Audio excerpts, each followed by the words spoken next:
Louvado seja o nosso Senhor Jesus Cristo, para sempre seja louvado.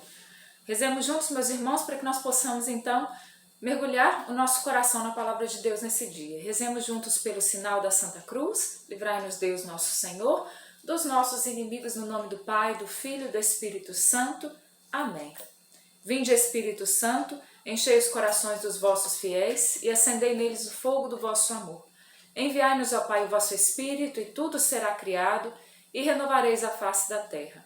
Oremos. Ó Deus, que instruíste os corações dos vossos fiéis com a luz do Espírito Santo, fazei que apreciemos retamente todas as coisas segundo o mesmo Espírito, gozemos sempre de sua consolação por Cristo Senhor nosso. Amém. Nós estamos na primeira carta de São Paulo aos Coríntios. Nós faremos hoje os capítulos 15 e 16 dessa primeira carta aos Coríntios, encerrando então essa primeira carta aos Coríntios. Nós encerramos hoje. Então vamos juntos, capítulo 15, versículo 1, Paulo vai dizer assim: Eu vos lembro, irmãos, o evangelho que vos preguei e que tendes acolhido, no qual estáis firmes. Por ele sereis salvos, se os conservardes como vô-lo preguei. De outra forma, em vão teríeis abraçado a fé. Então Paulo vai dizer que o evangelho que foi pregado a eles, e nós podemos dizer o evangelho que foi pregado a nós, ele precisa ser conservado intacto, né? Como ele foi pregado a nós, como ele foi ensinado a nós, nós precisamos preservar, conservar esse evangelho e não maquiar o evangelho, como eu digo tantas vezes, né? Não fazer com que o evangelho se adeque àquilo que eu desejo, àquilo que eu vivo, àquilo que eu quero, né? Senão ele deixa de ser o evangelho de nosso Senhor Jesus Cristo. De outra forma, São Paulo vai dizer que em vão teríeis abraçado a fé. Não adianta a gente ter abraçado a fé, a gente ser católico, a gente ir na igreja, a gente até ser muito bem visto na sociedade ou até dentro da própria igreja por causa daquilo que a gente faz na igreja, se na verdade a gente pega esse evangelho e faz dele o que a gente quer. Né? Nós não podemos, nós precisamos adequar a nossa vida ao evangelho. E não o evangelho precisa adequar a nossa vida, né? E Paulo vai continuar dizendo: Eu vos transmiti primeiramente o que eu mesmo havia recebido, que Cristo morreu por nossos pecados segundo as Escrituras. Foi sepultado e ressurgiu ao terceiro dia segundo as Escrituras. Apareceu a Cefas e em seguida aos 12. Depois apareceu a mais de 500 irmãos de uma vez, dos quais a maior parte ainda vive e alguns já estão mortos. Depois apareceu a Tiago e em seguida a todos os apóstolos. E por último, apareceu também a mim, como a um abortivo, porque eu sou o menor dos apóstolos. E não sou digno de ser chamado apóstolo, porque persegui a igreja de Deus. Mas pela graça de Deus sou o que sou, e a graça que ele me deu não tem sido inútil. Ao contrário, tenho trabalhado mais do que todos. Não eu, mas a graça de Deus que está comigo.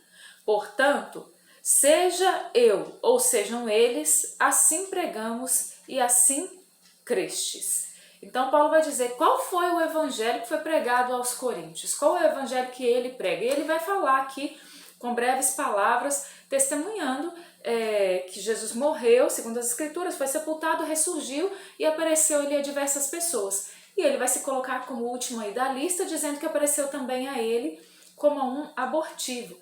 E ele sempre vai dizer isso, que ele é o menor dos apóstolos, que ele nem é digno porque ele perseguiu a igreja de Cristo, mas que a graça de Deus foi abundante na vida dele e fez dele um apóstolo, né? Assim como nós podemos dizer, né, que antes nós não éramos merecedores dessa graça, mas que o Senhor, por misericórdia, nos fez merecedores dessa graça. E por isso agora nós precisamos viver conforme a graça que nos foi dada. Você entende isso? Porque a gente vê muitas vezes que a pessoa vem de uma vida velha, né, de uma vida errada, como no caso de Paulo, era perseguidor da igreja. A pessoa passa por uma conversão, mas ela continua a vida velha, então ela não passou pela conversão, né? Então nós precisamos tomar cuidado com a nossa conversão.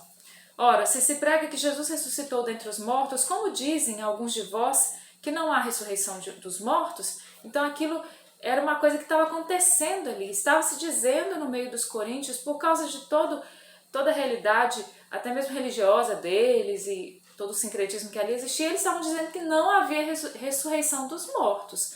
E Paulo vai dizer, se não há ressurreição dos mortos, nem Cristo ressuscitou. E se Cristo não ressuscitou, é vã a nossa pregação e também é vã a nossa fé, né? Então não é possível, né? Paulo vai dizer, olha, Cristo ressuscitou, e se a gente não acredita nisso, a nossa fé é vã. Além disso, seríamos convencidos de ser falsas testemunhas de Deus, por ter dado testemunho contra Deus, afirmando que ele ressuscitou a Cristo, ao qual não ressuscitou, se, como vocês dizem, os mortos não ressuscitam, né? Então Paulo vai discorrendo sobre isso. Lá no versículo 20 ele diz, mas não, Cristo ressuscitou dentre os mortos como primícias dos que morreram. Com efeito, se por um homem veio a morte, por um homem vem a ressurreição dos mortos. Assim como em Adão todos morrem, assim em Cristo todos reviverão. Cada qual, porém, em sua ordem. Como primícias Cristo, em seguida os que forem de Cristo na ocasião de sua vinda. Depois virá o fim, quando entregar o reino de Deus ao Pai, depois de haver destruído todo o principado, potestade e toda dominação.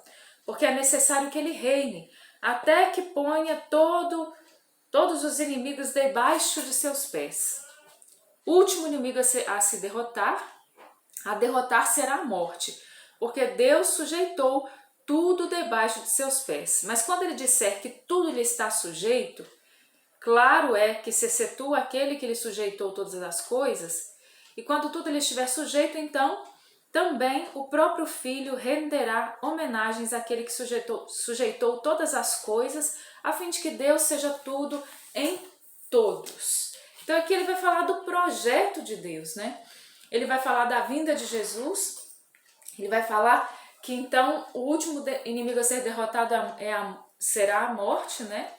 Então quando no fim de tudo, quando na plenitude dos tempos, no final de todas as coisas, Jesus vai vir e vai instaurar o reino de Deus, e então não haverá mais morte, né? Como o próprio livro do Apocalipse vai nos dizer no capítulo 20 também, que não haverá mais morte. Jesus vai ter sujeitado já a si todas as coisas, e nós não morreremos mais. E nós esperamos ansiosamente esse dia, né? Gente, se não é para isso que nós vivemos para quê? Se não é para isso que você vive para quê? Né? Você vive para os rudimentos desse mundo? Eu vivo para quê? Para os rudimentos desse mundo? Ou numa feliz expectativa daquilo que Jesus vai fazer? Numa feliz expectativa do reino de Deus? Numa feliz expectativa desse tempo em que não haverá mais morte, mais dor? Onde Deus será tudo em todos, porque o Senhor Jesus terá sujeitado todas as coisas. Se não é para isso que a gente vive, eu posso dizer que também, se Paulo me permite, é vã a nossa fé. Versículo 33 vai dizer, não vos deixeis enganar, más companhias corrompem bons costumes. Gente, se a gente pegar esse versículo aqui, né, a gente precisa pensar nisso, né? Despertai como convém e não pequeis. Então, aqui nós somos convidados a pensar quais são as nossas companhias, né? Más companhias corrompem bons costumes. Ah, Charlene, mas é meu amigo e gente boa, né? Aí você vai andando com más companhias, você vai andando com más companhias, você vai andando com más companhias, vai chegar uma hora que você vai estar também naqueles lugares. Isso é verdade. Significa que a gente vai ser os iluminados, os intocáveis, e a gente não se mistura nesse mundo de pecado. Não, né? A gente não vai ser hipócrita. Nós precisamos evangelizar todas as criaturas. Mas isso não significa que a gente vai estar no meio dessas más companhias como uma questão de influência. A palavra de Deus vai dizer, andai com o povo santo, né? Então eu preciso andar com pessoas que me santifiquem. Porque se eu estou sempre no meio de pessoas que vão me levar ao pecado, e se esse é o meu convívio, não adianta você pensar que você é o forte, o valentão, a valentona, não. Vai chegar uma hora que você vai entrar também no meio da farofa e vai fazer igual aquele grupo de convívio seu faz. Todo mundo faz. Vai chegar uma hora daquele convívio vai chegar uma hora que aquilo vai se tornar normal para você, né? Ou então você vem do mundo, você passa ali por um processo de conversão, mas você não larga aqueles amigos que pecavam junto com você. Você está sempre junto com aquelas pessoas, né? Então você toma cuidado, porque isso não vai dar certo. A palavra de Deus vai dizer: não vos deixeis enganar, más companhias corrompem bons costumes. Os pais de jovens, de adolescentes são os melhores para dizer isso. Na hora que o filho começa a usar a droga, fala assim: olha, é porque ele está andando com má companhia. A menina começa a fazer um monte de coisa errada, olha, ela está andando com má companhia. Você sabe que, na verdade, aqueles bons costumes que você deu dentro de casa, eles estão sendo corrompidos por aquelas más companhias, né? É uma verdade. Despertai como convém e não pequeis. E ponto final, gente. E ponto final. Quando Jesus ele perdoa os pecadores, a gente vai ver isso nos evangelhos, ele diz: vai e não tornes a pecar. Que dificuldade que a gente tem de entender isso? Que dificuldade a gente tem de entender: vá e não tornes a pecar. Vá e não peques mais. É difícil entender isso? Difícil compreender isso? Ah, Charlene, A gente vive uma vida de desculpas. Vai dar desculpa para mim? Vai dar desculpa para quem? Para o seu pai, para sua mãe, para o seu esposo, para sua esposa, para os seus filhos, para a sociedade? Pode dar desculpa, mas para Deus você não vai dar desculpa.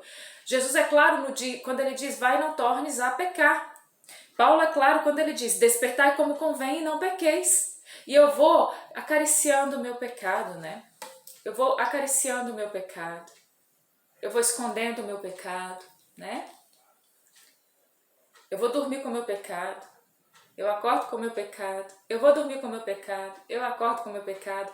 Eu não confesso o meu pecado, entrego para o padre. E se o meu pecado voltar, eu vou lá, confesso no outro mês de novo. E eu pequei de novo, eu confesso de novo. Gente, não dá para ficar em pecado mortal. Nós precisamos nos confessar e ficar livre desse pecado. Aí, às vezes a gente está na igreja e a gente confessa uma vez por ano. E o resto do ano a gente peca mortalmente. Meu Deus, o que a gente está fazendo? O que nós estamos fazendo com a nossa vida espiritual? O que nós estamos fazendo com a nossa vida de fé? O que nós estamos fazendo com a nossa vida em Deus? Né? Se você está numa luta muito acirrada com o seu pecado porque você começou a sua conversão agora, em nome de Jesus, confessa todo mês. Se for preciso, confessa toda semana. Se for preciso, confessa toda semana. Até que você se veja mais forte do que o pecado. Né? Nós precisamos ter vergonha na cara. Porque alguns vivem na total ignorância de Deus. Para vergonha vossa o digo. Mas dirá alguém: como ressuscitam os mortos? E com que corpo vem? Insensato, que semeias não recobra a vida, sem antes morrer. Então ele continua discorrendo aqui sobre a realidade da ressurreição dos mortos, que era o que estava muito entranhado ali dentro da comunidade dos coríntios, por causa de muita gente que pensava dessa forma. Versículo 41, uma é a claridade do sol, outra é a claridade da lua e outra a claridade das estrelas. E ainda, uma estrela difere da outra na claridade. Assim também é a ressurreição dos mortos. Semeado na corrupção, o corpo ressuscita incorruptível. Semeado no desprezo, ressuscita glorioso. Semeado na fraqueza, ressuscita vigoroso. Semeado corpo animal, ressuscita corpo espiritual. Se há um corpo animal, também há um corpo espiritual. Como está escrito: o primeiro homem, Adão, foi feito alma vivente. O segundo Adão é espírito vivificante. Mas não é o espiritual que vive primeiro, é o animal. O espiritual vem depois. O primeiro homem tirado da terra é terreno. O segundo veio do céu. Qual homem terreno? Tais os homens terrenos. E qual homem celestial? Tais os homens celestiais. Assim como reproduzimos em nós as feições do homem terreno, precisamos reproduzir as feições do homem celestial. E aqui eu me lembrei de uma pregação do Sidney Timbó, que eu escutei da minha juventude, né? Eu escutei uma pregação do Timbó, eu fui num encontro que teve na comunidade Palavra Viva, lá em Curvelo. E o Timbó falava assim, ele era do Nordeste, ele falava assim: lá na minha terra tem um bicho, tem um animal, vocês conhecem muito, o jegue. E aí ele imita o jegue, né? E eu não vou fazer aqui porque eu não sei imitar um jegue, nem pretendo, mas ele imitava o jegue direitinho. E ele falava assim que tem gente que fica igual um jegue, né? E aí quando Paulo falou aqui de corpo animal, eu tive que lembrar do jegue. Me perdoe, não, Paulo não tá falando do jegue, gente, mas eu vou ter que fazer esse comentário aqui. Tem gente que é um jumento, não é? E a gente tem que tomar cuidado pra gente não ser um jumento também. Um jegue. E aí ele foi falando sobre essa realidade, né? Então a gente pode ser como um jumento, levado pelo instinto, né? Não pode ser um jegue levado pelo instinto. O Timbó falava isso na pregação. Tem gente que parece um animal, levado pelo instinto animal. Nós somos corpo, somos carnais. Temos, tomando aqui Paulo, que eu achei bem divertido lembrar disso, um corpo animal. E você vai viver somente como um corpo animal, como se fosse um cachorro, como se fosse um jegue, que é levado simplesmente por um instinto animal? Ou você vai ter consciência, eu vou ter consciência de que nós somos seres espirituais e que como nós pegamos a feição desse mundo, nós reproduzimos a feição do homem terreno, nós precisamos também reproduzir as feições do homem celestial. Você vai começar a reproduzir as feições do homem celestial quando? Eu vou começar a reproduzir as feições do homem celestial quando? Porque senão a gente vai ser só um corpo animal, que foi criado por Deus como um espírito incorruptível, mas que não viveu como uma criatura do céu. O que afirma, irmãos, é que nem a carne nem o sangue podem participar do reino de Deus, e que a corrupção não participará da incorruptibilidade. Eis que vos revelo um mistério. Nem todos morreremos, mas todos seremos transformados. Num momento, no abrir e fechar de olhos, ao som da trombeta, porque a trombeta soará, os mortos ressuscitarão incorruptíveis e nós seremos transformados. É necessário que este corpo corruptível se revista da incorruptibilidade e que este corpo mortal se revista da imortalidade. Aí talvez dê um nó na sua cabeça agora, você pensa assim, Charlene, mas como é que não tem umas pessoas que não vão morrer?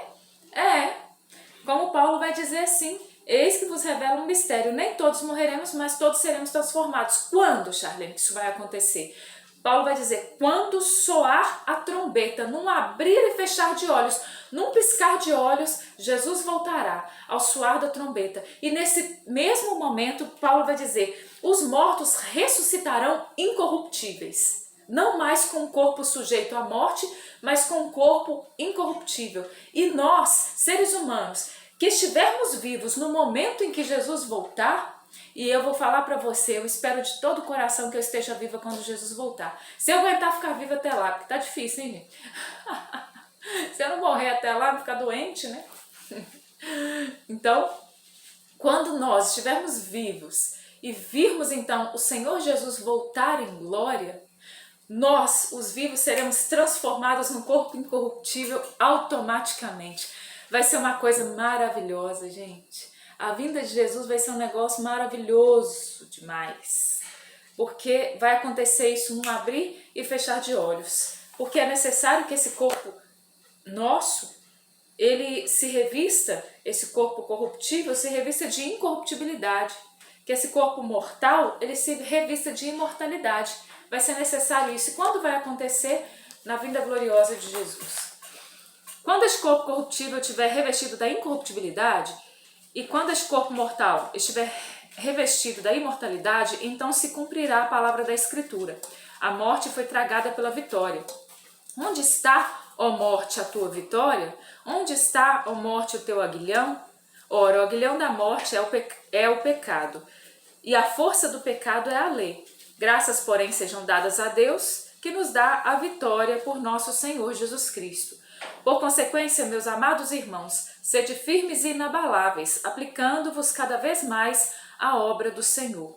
Sabei que o vosso trabalho no Senhor não é em vão. Eu pego esse versículo 58, gente, hoje, na minha vida, e eu tomo esse versículo 58 como meta da minha vida hoje, como aquilo que me sustenta hoje. No dia de hoje, eu pego esse versículo para me sustentar nele, para me apoiar nele. Por consequência, meus irmãos amados, sede firmes e inabaláveis. Charlene, Sede firme e inabalável. Não se deixe abalar, não se deixe abalar. Permanece firme, fica firme no seu propósito.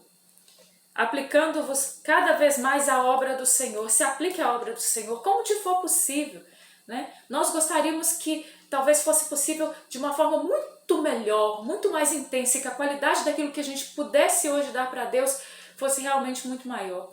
Mas talvez por causa de diversas circunstâncias nós não podemos dar a resposta que nós deveríamos dar a Deus hoje, por diversas circunstâncias. Mas aquilo que é possível hoje, nós precisamos fazer. Nos aplicar cada vez mais à obra do Senhor. Sabei que o vosso trabalho no Senhor não é em vão, porque tudo quer nos dizer que o nosso trabalho é em vão. Tudo. As circunstâncias da nossa vida jogam na nossa cara, o seu trabalho está sendo em vão. Você não vê? Está sendo óbvio que não está valendo de nada, está em vão. As pessoas muitas vezes dizem que aquilo que a gente tem feito tem sido em vão. Muitas vezes nós mesmos, no nosso pecado, na nossa carne, vamos dizer que aquilo que nós temos feito tem sido em vão.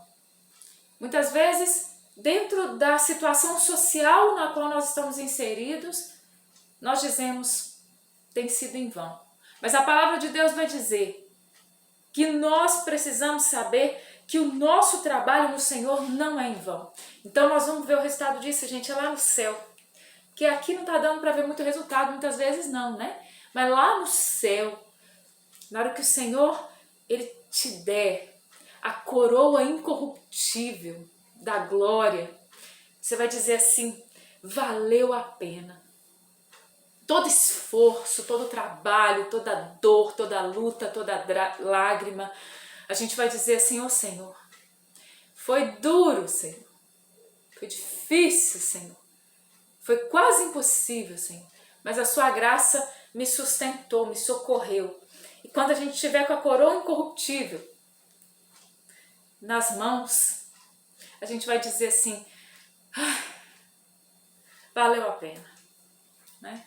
Tudo que eu espero hoje, vou me apoiar nessa palavra hoje, não sei como está a sua vida, mas eu vou apoiar a minha vida nessa palavra hoje. Quanto à cólera e benefício dos santos, segui também vós as diretrizes que eu tracei às igrejas da Galácia. No primeiro dia da semana, cada um de vós põe em parte o que tiver podido poupar, para que não esperem a minha chegada para fazer as coletas.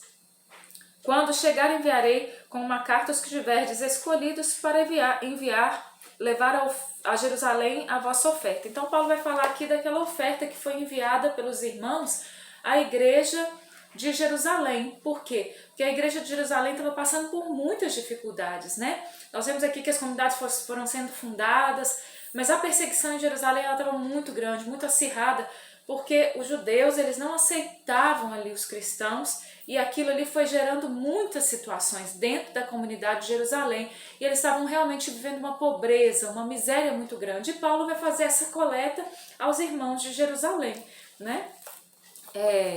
E aí ele vai aqui terminar a carta, né? Ele vai dar as considerações finais aqui. Eu quero pegar com você o versículo 13, onde ele vai dizer, vigiai, sede firmes na fé, sede homens, sede fortes. Tudo o que fazeis, fazei-o na caridade. Eu quero encerrar aqui então com você, depois Paulo vai fazer as saudações finais. No versículo 23 ele vai dizer, se alguém não amar o Senhor, seja maldito. Maran-atá, que quer dizer o Senhor vem, né?